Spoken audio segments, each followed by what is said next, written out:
इस video lecture में हम डिस्कस करेंगे सेलेजनेला के बारे में, जिसमें हम देखेंगे सेलेजनेला की मॉर्फोलॉजी, एनाटमी और रिप्रोडक्शन। सेलेजनेला को कॉमनली स्पाइक मॉस भी कहा जाता है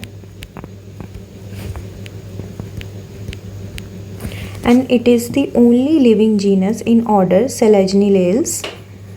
सेलेजनेला की क्लासिफिकेशन की बात की जाए तो it belongs to division Lycophyta, class Ligulopsida, order Selaginellales, family Selaginellaceae, genus is Selaginella. Next is distribution and habitat of सेलेजनेला।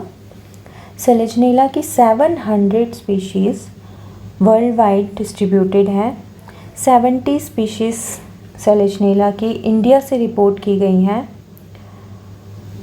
Tropical rain forest में सेलेजनेला पाया जाता है और मॉइस्ट और शेडी प्लेसेस सेलेजनेला की ग्रोथ के लिए बहुत सूटेबल माना जाता है।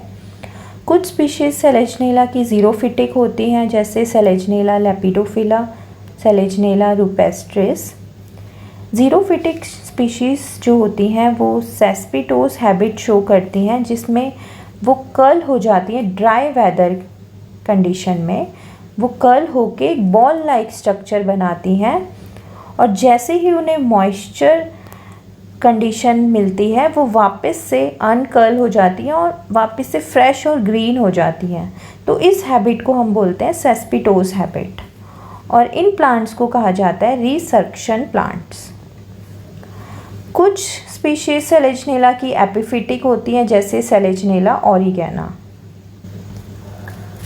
कॉमन इंडियन स्पीशीज़ सेलेजनेला की हैं सेलेजनेला क्रॉसियाना, सेलेजनेला रुपेस्ट्रिस, सेलेजनेला ब्रायोप्टेरिस, सेलेजनेला बाइफॉर्मिस, सेलेजनेला मोनोस्पोरा। अब हम बात करते हैं मॉर्फोलॉजी ऑफ सेलेजनेला। सेलेजनेला की जो मेन प्लांट बॉडी होती है वो स्पोरोफिटिक प्लांट बॉडी होती है and it is differentiated into root, stem and leaves. जैसे सेलेजनेला के फिगर में आप देख सकते हैं कि सेलेजनेला की जो एक्सटर्नल मॉर्फोलॉजी की अगर हम बात करें तो जो प्लांट बॉडी जो स्पोरोफिटिक होती है वो डिफ्रेंशिएटेड होती है। उसमें क्या होता है, स्टेम होती है, उसमें लीफ होती हैं, उसमें रूट्स होती हैं और राइजोफोर होता है, जो हम आगे वीडियो में डिस्कस करेंगे। सेलेजनेला की जो प्लांट बॉडी होती है वो हर्बेशियस होती है, इरेक्ट होती है, प्रोस्ट्रेट होती है। Erect means straight, ground level से वर्टिकली ग्रो करती है, और प्रोस्ट्रेट मीन्स ग्राउंड लेवल से हॉरिजॉन्टली ग्रो करती है। अब सेलेजनेला में 2 टाइप्स होते हैं, जैसे होम्योफिलम एंड हेटेरोफिलम। होम्योफिलम और हेटेरोफिलम में क्या डिफरेंस है? होम्योफिलम जो सेलेजनेला का टाइप है उसमें स्टेम इरेक्ट होती है और लीव्स जो होती हैं वो आइसोफिलस होती हैं। मीन्स कि सारी लीव्स जो हैं वो एक ही साइज़ की होंगी और लीव्स जो है वो स्पाइरली अरेंज्ड होती हैं। एग्जाम्पल है सेलेजनेला रुपेस्ट्रिस। हेटेरोफिलम टाइप में स्टेम प्रोस्ट्रेट होती है और डाइमॉर्फिक लीव्स हेटेरोफिलम टाइप में पाई जाती है। डाइमॉर्फिक मीन्स यहाँ पे लीव्स तो जो हैं वो 2 टाइप्स की होंगी, एक जो है साइज़ में स्मॉल होगी और दूसरी लीफ साइज़ में लार्ज होगी। एग्जाम्पल है सेलेजनेला क्रॉसियाना।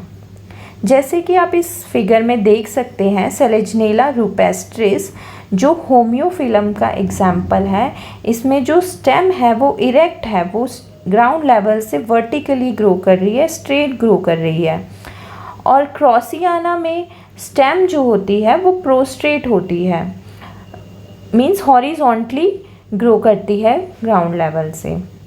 और इसमें 2 तरह की लीफ पाई जाती हैं, एक स्मॉल साइज़ में और एक लार्ज साइज़ में। लेकिन होम्योफिलम टाइप में सारी लीफ साइज़ में एक जैसी होती हैं, आइसोफिलस टाइप ऑफ लीव्स होती हैं। सेलेजनेला की जो स्टेम होती है वो ग्रीन होती है, डॉर्सी वेंट्रल होती है। इट मीन्स कि स्टेम में डॉर्सल एंड वेंट्रल साइड होती है। अभी जैसे मैंने आपको बताया कि होम्योफिलम टाइप में स्टेम इरेक्ट होती है और हेटेरोफिलम टाइप में स्टेम जो होती है वो प्रोस्ट्रेट होती है, जिसमें जो ब्रांचेस होती हैं स्टेम की वो इरेक्ट होती हैं। स्टेम सेलेजनेला की डाइकोटोमसली ब्रांच्ड होती है। डाइकोटोमसली ब्रांचिंग पैटर्न में जो एपिकल मेरिस्टेम होता है वो स्टेम को इक्वल एक्सिस में डिवाइड करता है, जिससे जो ब्रांचेस डेवलप होती हैं, टू इक्वल ब्रांचेस डेवलप होती हैं और इस ब्रांचिंग पैटर्न को हम बोलते हैं डाइकोटोमसली ब्रांचिंग। स्टेम में सिंगल एपिकल सेल प्रेजेंट होता है ग्रोइंग टिप रीजन में। अब आप इस फिगर में देख सकते हैं कि जो होम्योफिलम स्पीशीज़ हैं उनमें स्टेम जो है वो इरेक्ट होती हैं, स्ट्रेट होती हैं, लेकिन हेटेरोफिलम स्पीशीज़ में स्टेम जो है वो प्रोस्ट्रेट है, हॉरिजॉन्टली ग्रो कर रही है ग्राउंड के साथ साथ, लेकिन जो ब्रांचेस हैं वो इरेक्ट होती हैं या फिर सब इरेक्ट होती हैं। सेलेजनेला की लीव्स की बात की जाए तो लीव्स स्मॉल होती हैं, सिंपल होती हैं, लैंस्यूलेट होती हैं शेप में, और मिडरिप जो होती है वो सिंगल मिडरिप होती है, अनब्रांच्ड होती है। अब होम्योफिलम जो सेलेजनेला का टाइप है उसमें मैंने आपको बताया कि सारी लीव्स जो हैं वो एक जैसी होती है, सेम होती हैं साइज़ में और स्पाइरली अरेंज्ड होती हैं। लेकिन हेटेरोफिलम स्पीशीज़ में 2 टाइप्स ऑफ लीव्स होती हैं अरेंज्ड इन पेयर्स में अरेंज्ड होती हैं, जिसमें से जो स्मॉल लीव्स होती हैं उन्हें हम बोलते हैं माइक्रोफिल्स और लार्ज लीफ को कहा जाता है मेगाफिल्स। जो माइक्रोफिल्स होती हैं वो स्टेम की डॉर्सल साइड पे मिलती हैं और मेगाफिल जो लार्ज लीव्स होती हैं वो स्टेम की वेंट्रल साइड पे पाई जाती हैं। इस फिगर में देख सकते हैं ये सेलेजनेला का हेटेरोफिलम टाइप का फिगर है। इसमें आप देख रहे होंगे कि आपको 2 तरह की लीव्स दिख रही हैं। कुछ लीव्स जो हैं वो स्मॉल है साइज़ में, जिन्हें हम क्या कहते हैं माइक्रोफिल, और कुछ लीव्स जो हैं वो लार्ज है साइज़ में, जिन्हें हम मेगाफिल कहते हैं। तो जो माइक्रोफिल आप देख रहे होंगे कि ये डॉर्सल साइड पे प्रेजेंट है और मेगाफिल्स जो हैं वो वेंट्रल साइड पे प्रेजेंट हैं। अब आप लीव्स का अरेंजमेंट का भी अगर पैटर्न देखेंगे तो इसमें जो स्मॉल लीव्स हैं वो ऑल्टरनेट कर रही हैं स्मॉल लीव्स के साथ, और जो लार्ज लीव्स हैं, लार्ज लीव जो मेगाफिल हैं वो ऑल्टरनेट कर रही हैं लार्ज लीव्स के साथ। तो इस तरह का पैटर्न लीव्स में हमें हेटेरोफिलम टाइप में देखने को मिलता है। सेलेजनेला की रिप्रोडक्टिव स्ट्रक्चर को स्ट्रोबिलाई कहते हैं, और स्ट्रोबिलाई की लोकेशन क्या होती है ब्रांचेस के एपिकल रीजन में। आप देख रहे हैं फिगर में जो ब्रांचेस हैं इनकी के जो एपिकल रीजन है वहाँ पे स्ट्रोबिलाई पाई जाती हैं। स्ट्रोबिलस होता क्या है कि जब स्पोरोफिल्स जो हैं वो एग्रीगेट होकर एक कॉम्पैक्ट स्ट्रक्चर बनाते हैं तो उस कॉम्पैक्ट स्ट्रक्चर को स्ट्रोबिलस कहा जाता है। स्पोरोफिल्स क्या होते हैं, जब जो लीव्स हैं सेलेजनेला की, इनमें अगर स्पोरेंजिया प्रेजेंट हो तो उस लीफ को अब कहा जाता है स्पोरोफिल।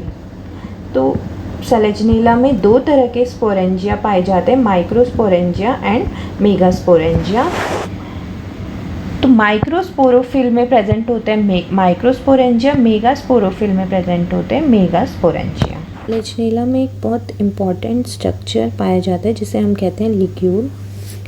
लिग्यूल क्या है, एक स्मॉल आउटग्रोथ होती है लीफ पर सेलेजनेला की, और सेलेजनेला की एडेक्सियल साइड पे, एडेक्सियल मीन्स अपर साइड।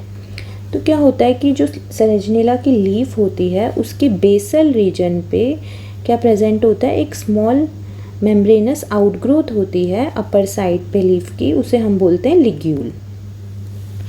तो लिग्यूल का जो शेप होता है वो वेरी करता है, जैसे कि टंग शेप होता है सेलेजनेला वॉजिलाई में, फैन शेप होता है सेलेजनेला मार्टेंसाई में, एंड लूप्ड होता है सेलेजनेला कोलेसेंस में। लिग्यूल सेलेजनेला में एक वेस्टिजियल ऑर्गन होता है, लेकिन लिग्यूल का क्या फंक्शन होता है, वाटर एब्जॉर्बिंग और वाटर सीक्रेटिंग ऑर्गन लिग्यूल को कहा जाता है।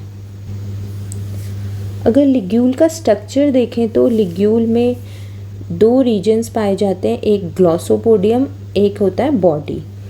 जो लिग्यूल का बेसल रीजन होता है वो हेमिस्फेरिकल होता है, जिसे हम बोलते हैं ग्लॉसोपोडियम। ग्लॉसोपोडियम में के जो सेल्स होते हैं वो लार्ज होते हैं, थिन वॉल्ड सेल्स होते हैं। आप देख सकते हैं इस फिगर में, ये जो बेसल रीजन है हेमिस्फेरिकल, इसको हम ग्लॉसोपोडियम कहते हैं।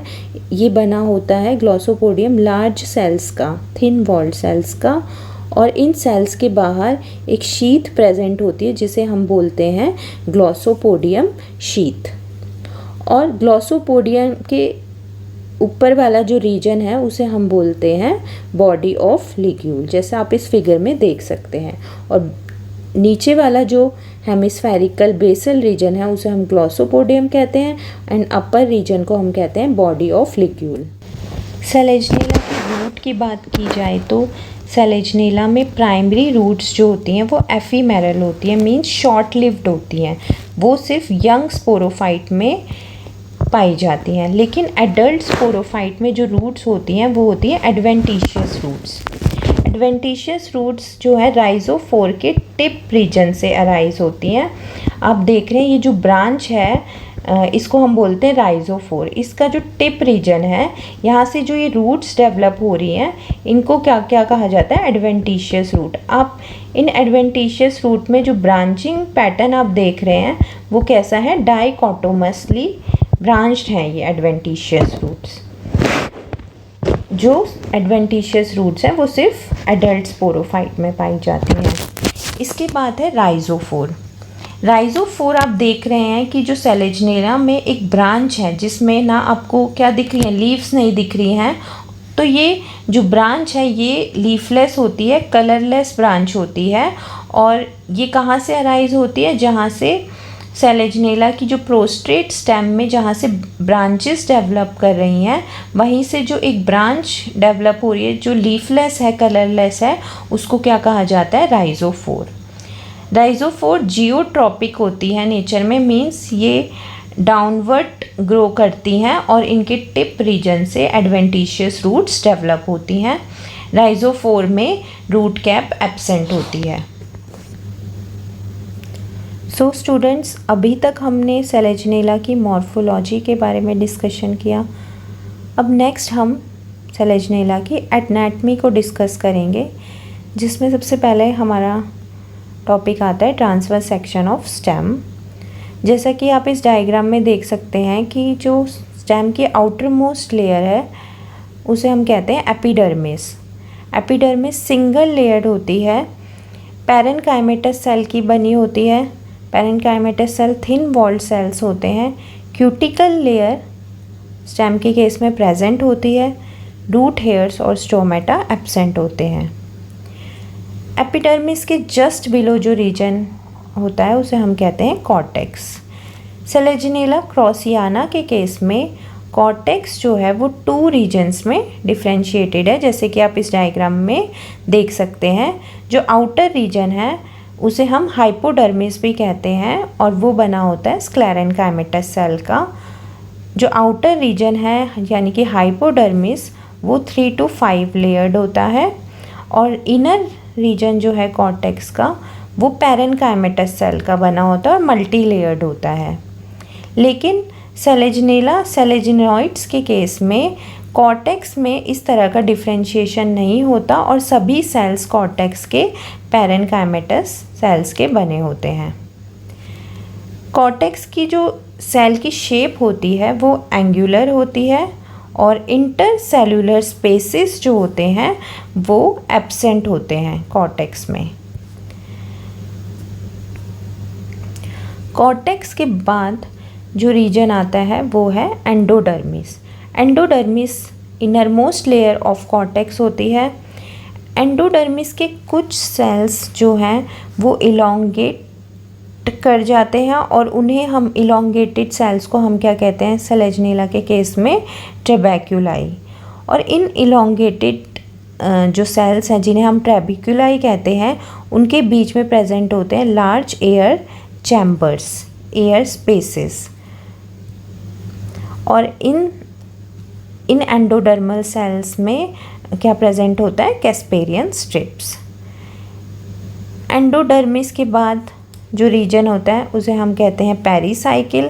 पेरिसाइकिल स्टील को कवर करता है। पेरिसाइकिल स्टेम के केस में सिंगल लेयर होता है और पैरेनकाइमेटस सेल्स का बना होता है जो थिन वॉल्ड होते हैं।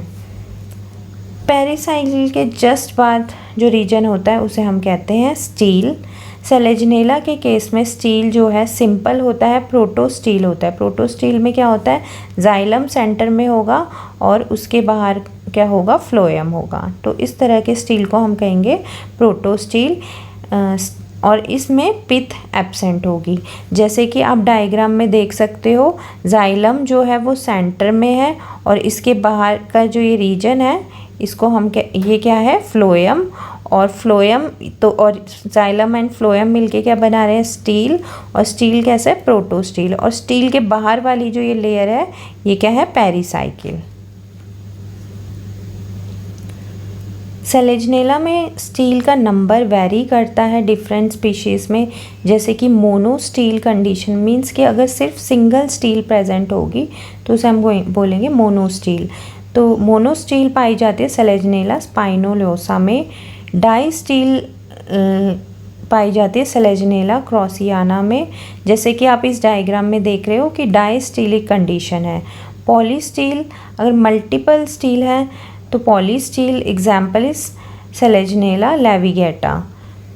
इसके बाद जाइलम जो है इसमें एक्सार्क होता है, मींस जो मेटाजाइलम है वो सेंटर में होते हैं और प्रोटोजाइलम पेरिफेरी में पाए जाते हैं। तो आप जो ये लार्ज साइज़ के जो जाइलम है जिसे हम मेटाजाइलम कहते हैं वो आप देख रहे हैं कि सेंटर में है, और जो स्मॉल प्रिमिटिव जाइलम है प्रोटोजाइलम वो पेरिफेरल रीजन में होते हैं। तो इस कंडीशन को कहा जाता है एक्सार्क कंडीशन। जाइलम बने होते हैं ट्रैकीड्स के, वेसल्स एब्सेंट होते हैं। फ्लोएम, जाइलम के जस्ट बाहर क्या प्रेजेंट होता है, फ्लोएम। फ्लोएम बनी होती है सीव ट्यूब्स की और फ्लोएम पैरेन्काइमा की। कंपेनियन सेल्स जो होते हैं वो एब्सेंट होते हैं। Next is transfer section of root. Root में भी आउटर मोस्ट लेयर को हम कहते हैं एपिडर्मिस। सिंगल लेयर्ड होती है एपिडर्मिस भी। आप इस डायग्राम में देख सकते हैं कि सिंगल लेयर्ड है एपिडर्मिस। लेकिन एपिडर्मिस में रूट के केस में रूट हेयर्स प्रेजेंट होते हैं। एपिडर्मिस के जस्ट बिलो जो रीजन होता है उसे हम बोलते हैं कॉर्टेक्स। कॉर्टेक्स यहाँ पे भी या तो सिर्फ पैरेन्काइमेटस सेल का बना होगा या फिर डिफ्रेंशिएटेड होगा आउटर कॉर्टेक्स में और इनर कॉर्टेक्स में। जैसे कि आप इस डायग्राम में देख सकते हो, यहाँ पे कॉर्टेक्स जो है वो 2 रीजन्स में डिफ्रेंशिएटेड है। जो आउटर कॉर्टेक्स है वो स्क्लेरेन्काइमेटस सेल का बना है जिसे हम हाइपोडर्मिस कहते हैं, और जो इनर कॉर्टेक्स है वो पैरेन्काइमेटस सेल का बना होता है।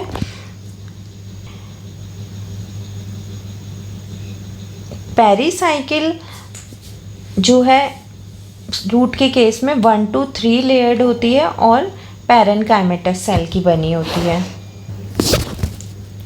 पेरिसाइकिल के बाद आता है हमारा स्टील। स्टील रूट में भी प्रोटोस्टील होता है, मीन सिंपल स्टील है। जाइलम सेंटर में होगा और उसके बाहर क्या होगा, फ्लोएम होगा। ठीक है। स्टील रूट के केस में सिंगल होती है।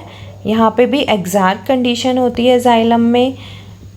जाइलम ट्रैकीड्स का बना होता है, वेसल्स एब्सेंट होती है, और फ्लोएम जो है वो सीव ट्यूब्स और फ्लोएम पैरेन्काइमा का बना होता है, और कंपेनियन सेल्स यहाँ पे एब्सेंट होते हैं। Next is transfer section of rhizophore. Rhizophore का स्ट्रक्चर और रूट का स्ट्रक्चर ऑलमोस्ट सिमिलर होता है। इस डायग्राम में आप देख सकते हैं आउटर मोस्ट लेयर राइजोफोर में भी एपिडर्मिस होती है, सिंगल लेयर्ड होती है। यहाँ पे भी डायग्राम में आप देख सकते हो। लेकिन रूट और राइजोस्फेयर में क्या डिफरेंस है कि यहाँ पे रूट हेयर और स्टोमेटा एब्सेंट होते हैं, लेकिन रूट के केस में रूट हेयर्स प्रेजेंट होते हैं। क्यूटिकल की लेयर प्रेजेंट होती है। एपिडर्मिस के जस्ट बिलो जो रीजन होता है उसे हम बोलते हैं कॉर्टेक्स। कॉर्टेक्स डिफ्रेंशिएटेड होता है आउटर कॉर्टेक्स में एंड इनर कॉर्टेक्स में। आउटर कॉर्टेक्स जो है वो स्क्लेरेन्काइमेटस सेल्स का बना होता है और उसे हम हाइपोडर्मिस भी कहते हैं। 2 to 3 लेयर्ड होता है आउटर कॉर्टेक्स। और इनर कॉर्टेक्स जो है वो पैरेन्काइमेटस सेल्स का बना होता है। कॉर्टेक्स के जस्ट बिलो जो रीजन होता है उसे हम यहाँ पे कहते हैं endodermis. Endodermis inner most layer of cortex है। यहाँ या तो इल डिफाइंड होती है और सिंगल लेयर्ड होती है। एंडोडर्मिस के बाद जो नेक्स्ट लेयर है वो है पेरिसाइकिल। सिंगल लेयर्ड होती है राइजोफोर के केस में और पैरेन्काइमेटस सेल की बनी होती है। पेरिसाइकिल के बाद आता है स्टील। स्टील भी राइजोफोर के केस में प्रोटोस्टील होता है। Xylem is surrounded by phloem. Single steel होता है, एक्सार्क कंडीशन होती है। Next transfer section of leaf. Leaf के केस में एपिडर्मिस, यहाँ पे अपर एंड लोअर एपिडर्मिस प्रेजेंट होती है। दोनों एपिडर्मिस सिंगल लेयर्ड होती है।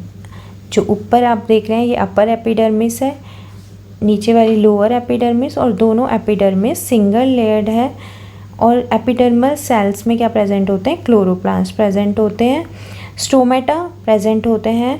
लेकिन लोअर एपिडर्मिस में जनरली लोअर एपिडर्मिस में प्रेजेंट होते हैं, लेकिन दोनों एपिडर्मिस में भी स्टोमेटा प्रेजेंट हो सकते हैं। अपर एपिडर्मिस और लोअर एपिडर्मिस के बीच के रीजन को हम क्या कहते हैं? मीजोफिल। मीजोफिल के जो सेल्स होते हैं वो पैरेन्काइमेटस सेल्स के बने होते हैं और लार्ज इंटरसेलुलर स्पेसेस प्रेजेंट होता है। और मीजोफिल सेल्स में भी 1 to 8 cup shape chloroplast present होता है। वेस्कुलर बंडल की बात की जाए तो लीफ में सिंगल वेस्कुलर बंडल प्रेजेंट होता है और सेंटर में प्रेजेंट होता है। कंसेंट्रिक होता है, एम्फीक्रिबल होता है, मीन्स जाइलम एंड फ्लोएम एक ही बंडल में प्रेजेंट है। जाइलम बना होता है ट्रैकीड्स का, surrounded by phloem elements. Phloem में सिर्फ एलिमेंट्स प्रेजेंट होते हैं और पैरेन्काइमा प्रेजेंट होता है। सेलेजनेला की एनाटमी के बाद हम बात करेंगे रिप्रोडक्शन के बारे में। सेलेजनेला में वेजिटेटिव रिप्रोडक्शन होता है by tubers, by bulbils, by dormant buds, fragmentation and adventitious branches.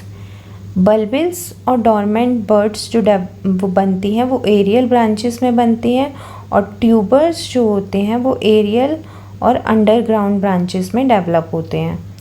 और जब भी फेवरेबल कंडीशन आती है, ये जो रिप्रोडक्टिव बॉडीज़ हैं tuber, bulbils, dormant birds, adventitious branches, ये पेरेंट प्लांट से सेपरेट हो जाते हैं और न्यू स्पोरोफाइट में डेवलप करते हैं।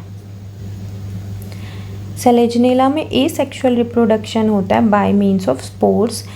सेलेजनेला में 2 तरह के स्पोर्स बनते हैं, इसीलिए सेलेजनेला को हेट्रोस्पोरस भी कहा जाता है।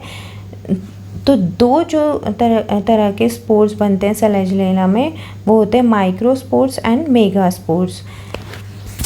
जो स्पोर्स स्मॉल होते हैं साइज़ में उन्हें हम बोलते हैं माइक्रोस्पोर्स, और वो माइक्रोस्पोरेंजिया के अंदर बनते हैं। और लार्ज जो होते हैं साइज़ में उन्हें कहा जाता है मेगास्पोर्स, और मेगास्पोर्स बनते हैं मेगास्पोरेंजिया के अंदर। क्या होता है, मैंने आपको पहले भी बताया था कि जब सेलेजनेला की लीफ में स्पोरेंजिया प्रेजेंट हो तो उस लीफ को अब हम क्या कहते हैं? स्पोरोफिल। तो हर स्पोरोफिल में क्या प्रेजेंट होता है? बेस पे एक लिग्यूल प्रेजेंट होता है, जैसे कि आप इस डायग्राम में देख सकते हो कि ये स्पोरोफिल के जो बेस है उसमें एक लिग्यूल प्रेजेंट है और एक स्पोरेंजिया प्रेजेंट है। तो जो माइक्रोस्पोरेंजिया होता है वो डेवलप करता है माइक्रोस्पोरोफिल में, और मेगास्पोरेंजिया डेवलप करता है मेगास्पोरोफिल में। और जब सारे स्पोरोफिल एग्रीगेट होकर एक कॉम्पैक्ट स्ट्रक्चर बनाते हैं, उस स्ट्रक्चर को हम बोलते हैं स्ट्रोबिलस। और स्ट्रोबिलस डेवलप करते हैं ब्रांचेस के एपिकल रीजन में।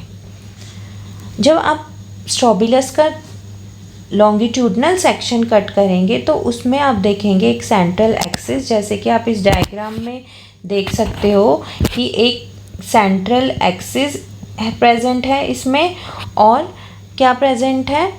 सेंट्रल एक्सिस के साथ साथ क्या प्रेजेंट है, लिग्यूलेट स्पोरोफिल्स।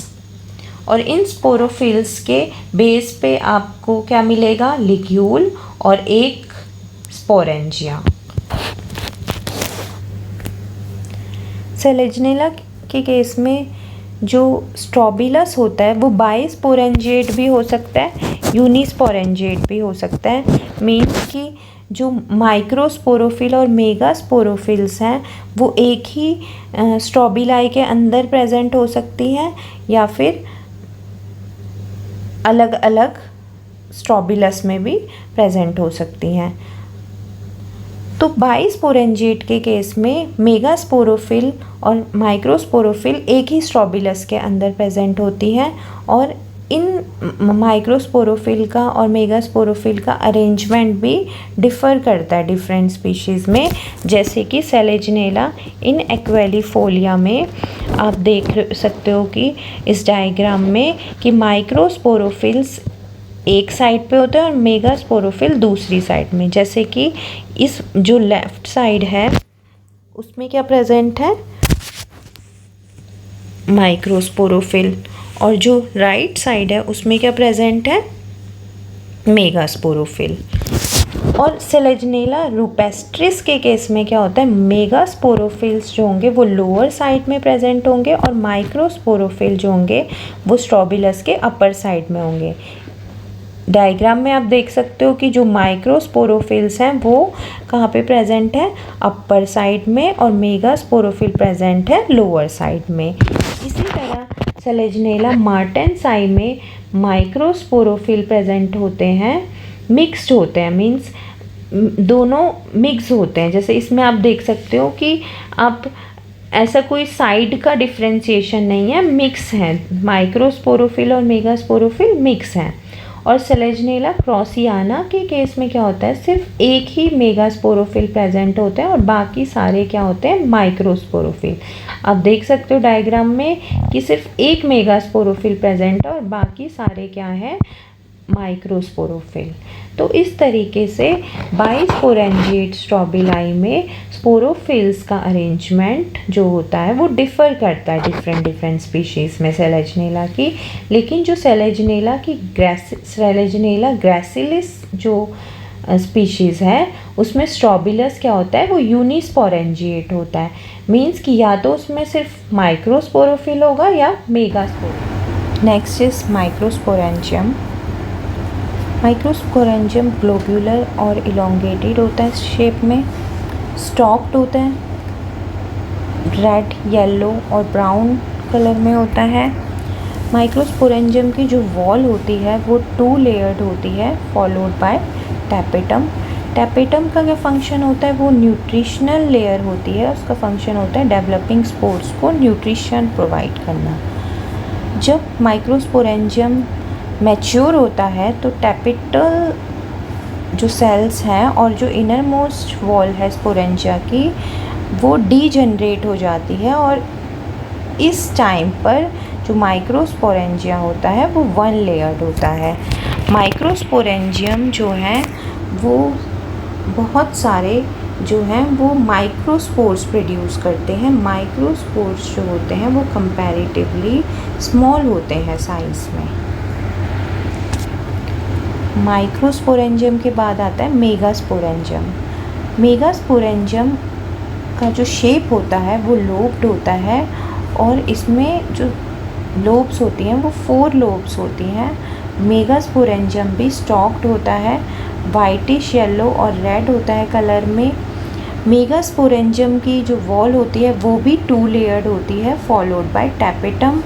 और इसमें भी मैच्योरिटी के टाइम पे टैपेटम की लेयर और इनर मोस्ट लेयर जो है स्पोरेंजियम की वो डीजनरेट हो जाती है और मैच्योरिटी के टाइम पे जो वॉल है स्पोरेंजियम की वो 1 लेयर्ड होती है।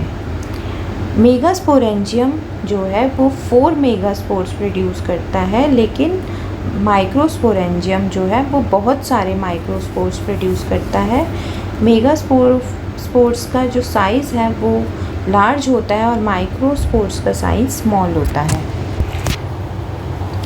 जैसे कि मैंने आपको अभी बताया कि माइक्रोस्पोर्स जो होते हैं वो स्मॉल होते हैं, साइज़ में, और मेगास्पोर्स जो होते हैं वो लार्ज होते हैं साइज़ में। माइक्रोस्पोर्स का जो शेप होता है वो स्फेरिकल और राउंड होता है, लेकिन जो मेगास्पोर्स होते हैं वो टेट्राहेड्रल होते हैं शेप में। माइक्रोस्पोर्स जो होते हैं वो डबल लेयर्ड होते हैं। आउटर लेयर जो होती है उसे हम एक्सोस्पोर या एक्साइन बोलते हैं, और इनर लेयर जो होती है उसको हम बोलते हैं एंडोस्पोर और इंटाइन। लेकिन मेगास्पोर्स जो होते हैं वो 3 वॉल लेयर्स होते हैं। आउटर लेयर बोलते हैं exospore, middle layer mesospore and inner layer is endospore.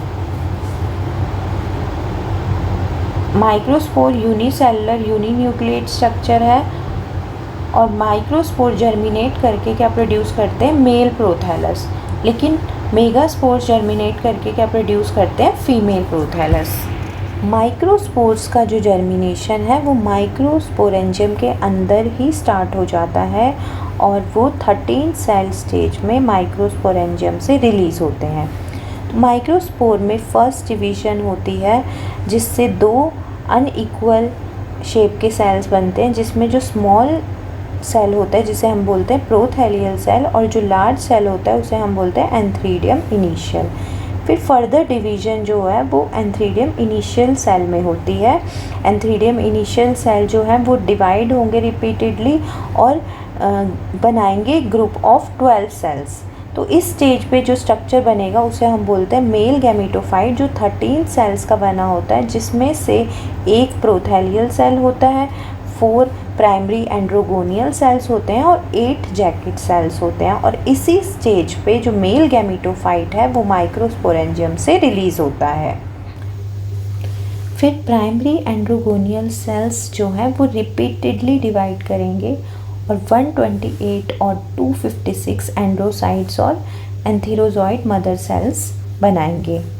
इन एंड्रोसाइट्स में क्या होगा, मेटामॉर्फोसिस होंगी, और ये जो हैं अब क्या कहलाएंगे, एंथीरोजॉइड्स। एंथीरोजॉइड्स जो हैं वो यूनिन्यूक्लिएट बाइफ्लैजिलेट स्ट्रक्चर हैं, और इनका जो शेप होता है वो स्पाइरल शेप स्ट्रक्चर होता है। इनमें 2 फ्लैजिला प्रेजेंट होते हैं, और फिर ये माइक्रोस्पोर की जो वॉल है ये रप्चर करेगी और इन एंथीरोजॉइड्स को रिलीज़ कर देगी वाटर। जिस तरीके से मेल गैमेटोफाइट माइक्रोस्पोरेंजियम के अंदर डेवलप करता है, उसी तरीके से फीमेल गैमेटोफाइट भी मेगास्पोरेंजियम के अंदर ही डेवलप करता है।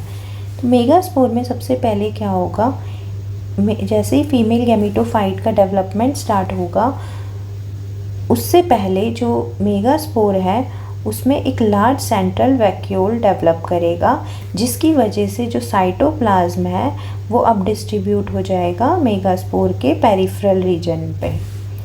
अब मेगास्पोर अपना साइज़ इंक्रीज़ करेगा, और जब वो अपना साइज़ इंक्रीज़ करेगा तो जो एक्सोस्पोर है, यानी कि आउटर लेयर है मेगास्पोर की वॉल की, वो फास्टली ग्रो करेगी इन कंपैरिजन टू मीजोस्पोर, जिसकी वजह से जो है मीजोस्पोर और एक्सोस्पोर के बीच में क्या होगा, स्पेस डेवलप कर जाएगा। अब क्या होगा, जो न्यूक्लियस है, न्यूक्लियस जो है वो रिपीटेडली डिवाइड करेगी, लेकिन सेल वॉल फॉर्मेशन नहीं होगा, जिसकी वजह से मल्टी न्यूक्लियर प्रोटोप्लाज्म बन जाएगा। तो जैसे न्यूक्लियाई डिवाइड करती रहेंगी और अपना नंबर न्यूक्लियस का बढ़ता रहेगा, तो साइटोप्लाज्मिक लेयर जो होगी वो थिक हो जाएगी और वैक्यूल का साइज़ क्या हो जाएगा, छोटा हो जाएगा। फिर क्या होगा कि एपिकल रीजन में क्या होगा, अब क्या होगा, वॉल फॉर्मेशन स्टार्ट होगा, और वॉल फॉर्मेशन एपिकल रीजन से अंदर की तरफ मेगास्पोर के अंदर की तरफ होता रहेगा, जिसके वजह से जो अपर रीजन होगा वो सेल्यूलर होगा, और उसे हम क्या बोलेंगे, फीमेल प्रोथैलस। और फीमेल प्रोथैलस जो होता है वो एपिकल रीजन में डेवलप होता है, और उसमें जैसे ही एपिकल रीजन में फीमेल प्रोथैलस डेवलप करेगा, वॉल फॉर्मेशन थोड़ी देर के लिए रुक जाती है। उसके बाद अपर रीजन और लोअर रीजन को जो रीजन सेपरेट करेगा उसे हम बोलते हैं डायाफ्राम। जो लोअर रीजन होता है उसे वो क्या होता है, नॉन सेलुलर होता है, क्योंकि अभी उसमें वॉल फॉर्मेशन नहीं हुई होती है। लेकिन बाद में वॉल फॉर्मेशन जब हो जाती है तो लोअर रीजन भी मल्टी सेलुलर हो जाता है और उसको हम स्टोरेज रीजन भी कहते हैं। जैसे ही एपिकल टिश्यू का फॉर्मेशन होता है, मेगास्पोर की वॉल क्रैक करती है, जिसकी वजह से एपिकल रीजन एक्सपोज होता है और इस रीजन में राइजोइड्स डेवलप होते हैं। इस जो फीमेल प्रोथैलस का जो रीजन एक्सपोज हुआ है, उसके एपिकल रीजन में कुछ सेल्स जो हैं वो क्या कहलाते हैं, आर्किगोनियल इनिशियल्स, जो बनाते हैं लेटर आर्किगोनिया। आर्किगोनिया क्या होता है, वो फ्लास्क शेप स्ट्रक्चर होता है जो एम्बेडेड होता है फीमेल गैमेटोफिटिक टिश्यू में। हर आर्किगोनिया में एक नेक होती है और एक वेंटर रीजन होता है। जो नेक रीजन होती है वो बनी होती है 2 टायर्स की, और हर टायर में 4 सेल्स होते हैं। इट मीन्स जो नेक है वो 8 सेल्स की बनी होती है, और साथ ही साथ क्या 8 में से जो 4 सेल्स होते हैं वो फंक्शन करते हैं एज कवर सेल, और नेक में क्या प्रेजेंट होता है, सिंगल नेक कैनाल सेल। और जो वेंटर रीजन होता है उसमें प्रेजेंट होता है venter canal cell and egg. जब मैच्योर होता है, मैच्योरिटी के टाइम पे नेक कैनाल सेल और वेंटर कैनाल सेल जो होते हैं वो डीजनरेट हो जाते हैं, जिसकी वजह से एक पैसेज बन जाता है एंथीरोजॉइड के एंटर करने का, ताकि वो एग के तक पहुंच सके। जैसे ही नेक कैनाल सेल और वेंटर कैनाल सेल डीजनरेट होते हैं, एक पैसेज बन जाता है एंथीरोजॉइड के लिए, और एंथीरोजॉइड स्विम करके एग तक पहुंचते हैं, और एंथीरोजॉइड न्यूक्लियस फ्यूज़ करता है एग न्यूक्लियस के साथ और फर्टिलाइज करके फर्टिलाइज एग बनाते हैं। फर्टिलाइज एग जो है वो वॉल सिक्रीट करता है। अब जो डिप्लॉइड स्ट्रक्चर बनता है उसे हम बोलते हैं जाइगोट और ऊसपोर। जब जाइगोट बन जाता है तो सबसे पहले डिवीज़न होती है जाइगोट में, ट्रांसफर डिवीज़न, और 2 सेल्स बनते हैं। जो अपर सेल होता है उसे हम बोलते हैं एपीबेसल सेल या फिर सस्पेंसर इनिशियल सेल, और लोअर सेल को हम बोलेंगे हाइपोबेसल सेल और embryo initial cell. Suspensor initial cell में डिविजन्स होती हैं और वो बनाता है मल्टी सेलुलर सस्पेंसर, और एम्ब्रियो के जो बाकी पार्ट्स होते हैं वो हाइपोबेसल सेल से बनते हैं। एम्ब्रियो का जो बेसल रीजन होता है उसे हम बोलते हैं फुट, जो हॉस्टोरियम का काम करता है, और फुट का क्या फंक्शन होता है, फूड को एब्जॉर्ब करना फ्रॉम गैमेटोफाइट। हाइपोबेसल सेल्स में फर्दर डिवीजन होता है और वो मल्टी सेलुलर स्ट्रक्चर बनाते हैं, जो आगे जाके डिफ्रेंशिएट होते हैं फुट में, राइजोफोर में, स्टेम और कॉटिलेडन्स में। एम्ब्रियो में 2 आइडेंटिकल कॉटिलेडन्स प्रेजेंट होते हैं एपिकल रीजन में। इन कॉटिलेडन्स में लिग्यूल प्रेजेंट होता है। यंग स्पोरोफाइट में फर्दर ग्रोथ होती है स्टेम में और कॉटिलेडन में अपवर्ड डायरेक्शन में, और राइजोफोर और रूट्स में डाउनवर्ड डायरेक्शन में। इस डायग्राम में आप देख सकते हैं एम्ब्रियो का स्ट्रक्चर। सस्पेंसर डेवलप होता है सस्पेंसर इनिशियल सेल से, और हाइपोबेसल सेल्स जो हैं वो डिफ्रेंशिएट करके एम्ब्रियो में बनाते कॉटिलेडन, स्टेम, फुट और राइजोफोर।